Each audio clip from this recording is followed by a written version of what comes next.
Населението е малко над 20 000 души. Общината е втора по големина в област Плевен, трета по население към момента. Икономиката е предимно селско стопанство, въпреки че имаме два големи работещи завода. Общо взето сме първи в областта по брой обработени площи, така че ние от най-едрите земеделци са на наша територия. 16 населени места, от които две малки градчета, едното в което се намираме сега Долна Митрополия и град Тръсни, в който беше проведено едно от ученията. Общината граничи с река Дунав, преминават всъщност три реки, дори герба, самия герб е посочено, че Искър, Вит и Дунав преминават през наша територия. На наша територия се намира и авиационния факултет, единствен в страната, включително военно-въздушна база, които са в града. Общо взето населението е доста разпръснато в 16 населени места, пак казвам. Територията е трудна за обслужване, трудна за охраняване, трудна за осигуряване на сигурност на населението. В зависимост от сезоните, кризисните точки са различни. През зимата задължително имаме два пътя, един от които са републикански, на които винаги има снегонавявания предвид завихрането. Те се затварят обикновено, независимо колко е снеговалежа, дали е малко или повече. Освен това, обледяванията са доста сериозни, температурите зимата са доста ниски, а лято са високи. Лятото, разбира се, най-големия проблем на общината са пожарите. Няма как при три реки Искър, Вит и Дунав да нямаме страх от наводнение. Почти всяко едно населено място се пресича от канали и дерета, които имат отводнителна цел, които поддържаме ежегодно със собствени сили и средства. И разбира се, в 2012 получихме доста пари, някъде към 700 000 за изчистване на деретата на територията, които са, разбира се, недостатъчни, защото, пак казвам, 16 населени места, нямаме населено място, в което да няма отводнително дере, и това е поради преминаващите реки. Дори района на общината е разделен на Искърски и Витски регион. Витски регион по протежението на река Вит, Искърски район по протежението на река Искър. Така че, да, много са сериозни проблемите в различен обхват относно сигурността и на население, и на... разбира се, населението е най-важно, но не е за пренебрегване. Сградния фонд, животни, селскостопанска продукция.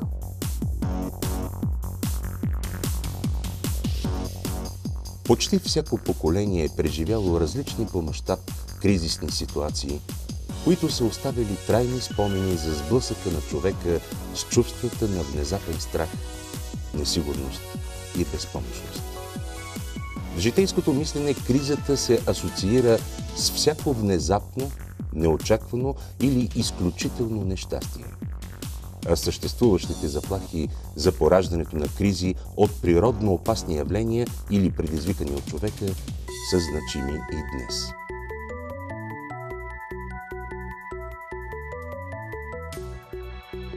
Първо, винаги съм казвала, че за мен е от изключително значение сигурността на хората. Всъщност няма нищо по-важно от сигурността на населението. Няколко вида мерки вече сме предприели, но истината е, че самото население, самите хора нямат абсолютно никаква представа как трябва да се реагира при различни бедствени ситуации. Защо комплексно? Защото се случва всичко на наша територия, както предполагам и на повечето общини. Населението трябва да знае и трябва да е уведомено как да реагира при всяка една създадена ситуация. И както вече имах удоволствието да кажа и да разговарям с самите доброволци и самите спасители, по-скоро трябва да научим гражданите и населението какво да не правят по време на нещо, на каквото и да е бедствие, дали е вид тероризъм, дали е природно бедствие, защото се създава една паника и хаос, които водят задължително, знаеме от практиката, знаеме как се случват нещата на други места, не дай си Боже при нас да се случи, но точно хаоса и паниката, която възникват в населението при при каквото и да е бедствие или терористичен акт, води до множество жертви. Господин ръководител на първото общинско комплексно оперативно учение Спасител Долна Митрополия 2016. Част от привлечените от вас сили и следства доброволни спасители са пред вас в строя. Готови сме да изпълним вашите указания. Благодаря, господин Русев. Спасител 2016 намери съмишленици в община Долна Митрополия. С провеждането му общинското ръководство си постави реална цел – да проиграе общинския план за защита при бедствия с заложена задача – оказване помощ на населението при наводнение от река Вит и евакуация на ученици от училището в Тръстеник поради терористична заплаха. Така на практика се повишиха уменията и практическите навици на всички участници в учението при оповестяване, събиране на информация, оценка на обстановката и вземане на решения за провеждане на аварийно-спасителните дейности. Ще ви запозная първо с временната обстановка, която налага нещо събиране на оперативния щаб. Вследствие на проливни дъждове, паднали на 11 и на 12 октомври 2016 година, се покачи драстично нивото на река Вит на територията на община Долна Митрополия. Най-сложна така се получи обстановката по поречието на река Вит и най-вече в района на село Божурица. Има опасност от наводняване на приземни етажи в новото село, на дворове, на мази. Може би ще се наложи евакуация на население. Силното течение е разрушило и скъсало водопровода, който захранва селото с питейна вода. По поречието на река Вит в близост до Стопанския двор са забелязани рибари с автомобили и конска каруца с хора. На база на казаното от колегата, искам да знам в засегнатите райони в момента колко деца има в детските градини и в училищата. В детската градина в село Божурица в момента има 18 деца и 4 човека персонал. В училището учениците са 130 с 20 учители и помощен персонал. В Тръстеник в детската градина в момента има 110 деца и 18 души персонал, а в училището учениците са 200 с 50 човека персонал. Администрацията, 113 човека в момента са на работа. Всички ще бъдат уведомени за възникналата ситуация и ще предприемат действия. Да бъдат уведомени и всички териториални структури, т.е. кметствата на територията на общината, особено в двете населени места. Първостепенно значение ще бъдат уведомени за кризисната ситуация. Общинските съветници, 21, които са в Общински съвет на Долна Митрополия, ще бъдат уведомени. Един от тях в момента е в чужбина, така че отсъства от територията. Чета накратко заповедта за изпълнение. Нареждам. Въвеждам в действие Общинския план за защита при бедствия в час наводнения. От 9 часа на 13 октомври, днес, обявявам бедствено положение на част от територията на община Долна Митрополия, кметство село Божурица. Георги Йончев, заместник кмет на община Долна Митрополия, да подготви заповед по член 49 алинея 1 от ЗЗБ и копия от нея да изпрати на областния управител и министъра на вътрешните работи. Срок за действие на бедствено положение 2 дни от 14 октомври. Началник на РУД МВР Долна Митрополия незабавно да организира създаването на обходен маршрут за село Божурица и да ограничи движението на МПС-тата през моста на село Божурица. Да се изпратят екипи за проверка на подадения сигнал за избягалите чужди граждани, забелязани в град Тръстеник. Спасителният отряд за действия при бедствия и аварии със специализирана техника да изведе от района на наводнението бедстващите хора. Ръководителя на РОС Долна Митрополия към ВИК Плевен да преустанови подаването на питейна вода до възстановяване на тръбопровода. Димитър Кръстев, главен специалист ОМП, да подготви и изпрати указания до другите кметове на кметства по течението на река Вит за уведомяване на населението за създавалата се сложна обстановка. След приключване на спасителните аварийно-възстановителни дейности и преминаване на опасността, комисия, назначена с моя заповед под ръководство на инженер Пепа Герашка, директор на дирекция, да извърши оглед и оценка на нанесените поражения и щети на инфраструктурата, обществени и частни жилищни сгради в срок от 10 дни да изготви необходимата документация за отправяне на искане до МКВП на Министерски съвет за отпускане на финансови средства за трайно възстановяване на инфраструктурата. Координацията на защитните дейности ще се осъществява от господин Георги Ончев, заместник-кмет на общината. Заповедта да се сведе незабавно до знанието на съответните длъжностни лица за сведение и незабавно изпълнение. Контрол по изпълнението на настоящата заповед упражнявам лично. Областният управител госпожа Добрева вече е уведомена. МВР съм уведомила включително. Пожарна безопасност включително. Те вече пътуват към застрашения район. Действайте!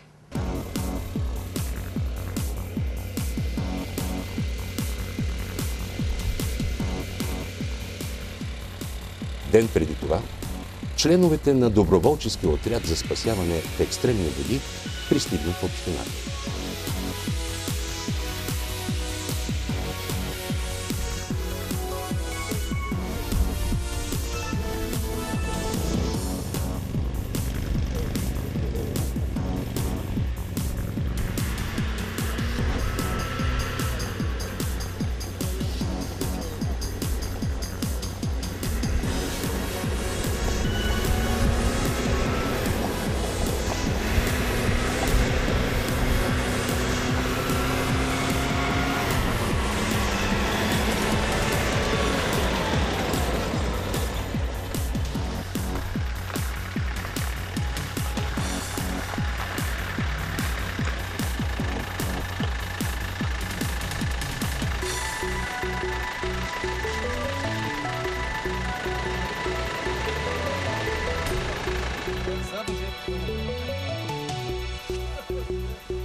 Тренировките край река Вит при село Божурица позволи на доброволците да придобият реална представа от сложния терен.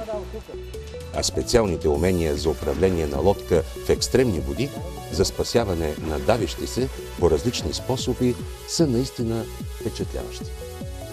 Значи, ако човека може да е съзнание, най-лесно е от тук или дори отива се пак там, да се хвърля въже. Да, това въже е дълго. Той го хваща, слага се го така на ръката и вече тук се изтегля насам. Да влизаш ти да го спасяваш, което е последното нещо, което някой трябва да прави.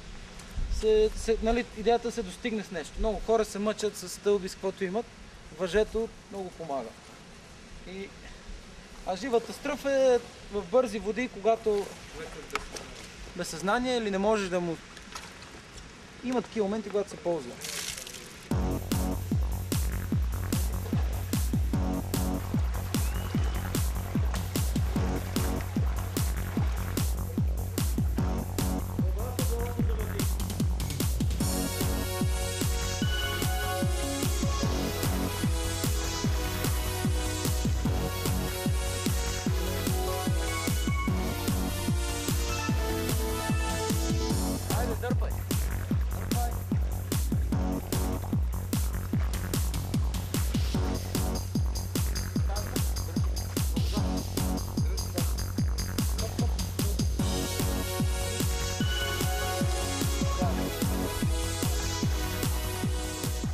Имал съм учител Ходил съм на обучение за спасяване в бързи води и човек, който ме обучава, е имал 30 години стаж като пожарникар, като капитан в пожарна и той се занимава с много неща.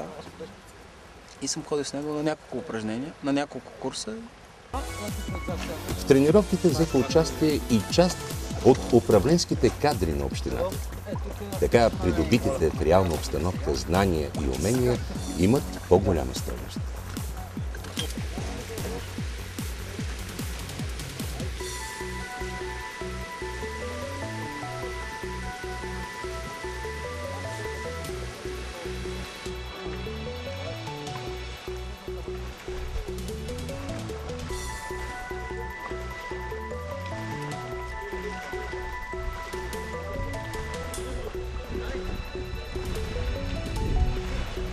Специалистите по управление при кризи твърдят, че само добрата организация ще овладее паниката, ще запази спокойствието на населението и ще намали риска от жертви. Областната администрация подготвя ежегодно планове за намаляване защита от бедствията. Всяка година в област Плевен се планират и се провеждат по 2 общински спасителни мероприятия. За 2016 година в област Плевен бяха проведени такива в община Гулянци и община Левски. А това днешното учение спасител, на което ще присъстваме и ще видим за какво става на въпрос, инициирано от кмета на госпожа Долна Митрополия Поля Цоновска, заслужава адмирации, тъй като тук ще видим наистина действия, които не са ангажирани единните спасителни системи, друг вид, на който общината ще може да разчита самостоятелно със собствени сили и средства да се справи с даденото бедствие. Идеята е да се използват нестандартни способи за преодоляване на кризисни ситуации, предизвикани от природни бедствия, промишлени аварии или терористичен акт, отговаря както на съвременните условия на живот, така и на всеобщото становище, че държавата не всеки път е способна да се отзове в такъв момент.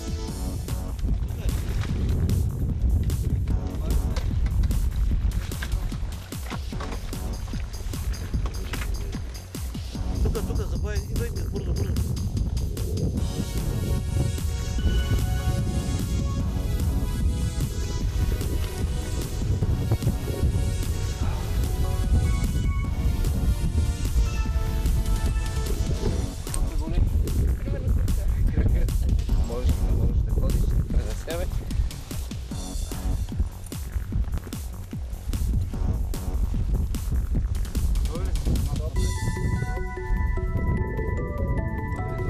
Чакай, носилката готови ли сте?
За това фани.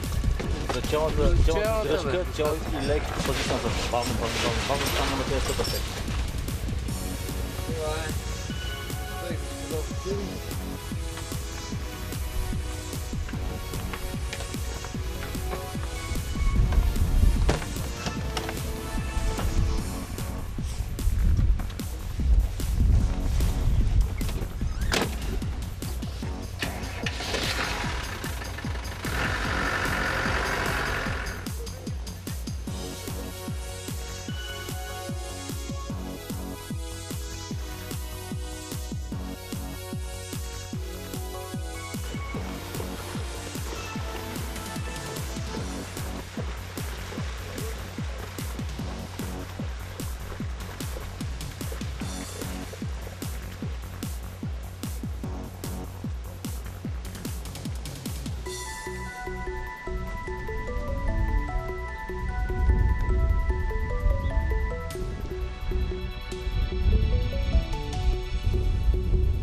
Виждате как пристига от доброволното формирование на общината.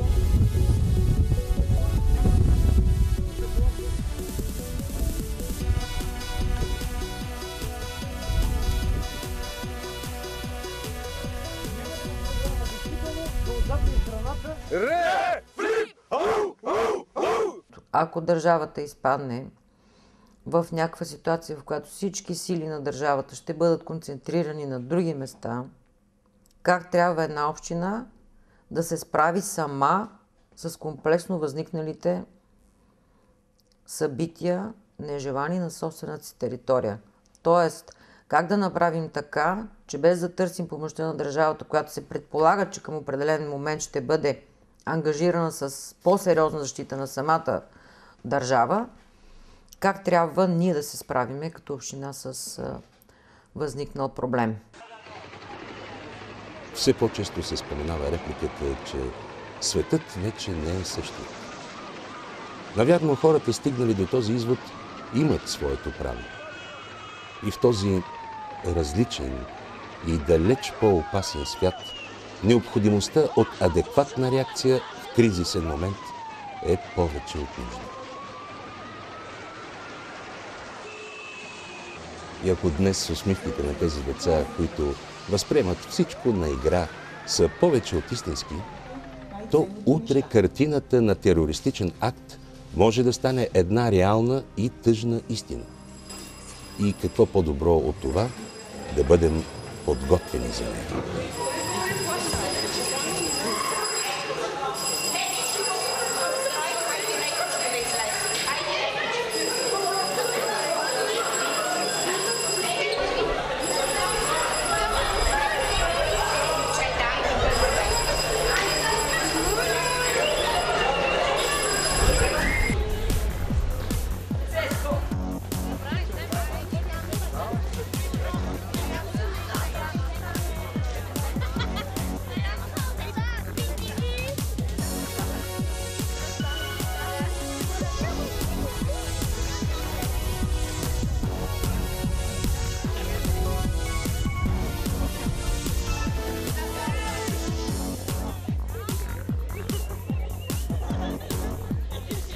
Ученици, тишина!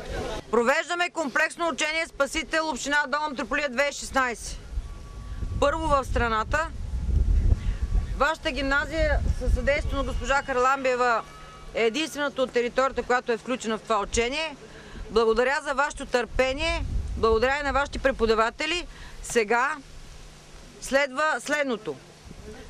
Класните ръководители, преподавателите да предадат на господин Бойчев за съхранение ценни книжа от училището, които са с определена стойност за вас, за да може той да ги предаде за съхранение в Националния исторически музей. Музей, да, или в Националната библиотека. Да. Два варианта има. По предназначение се съхранят. По предназначение. След което малко търпение искаме още от вас и ще ви пуснем горе да разгледате техниката. Благодарим. Благодарим. После.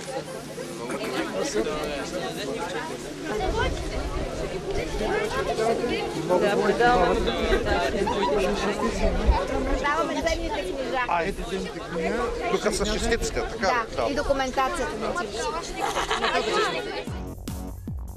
И тъй като често ставаше дума за доброволчеството, сега е моментът да погледнем на този толкова човешки акт през призмата на съвременната организация за действие при кризи.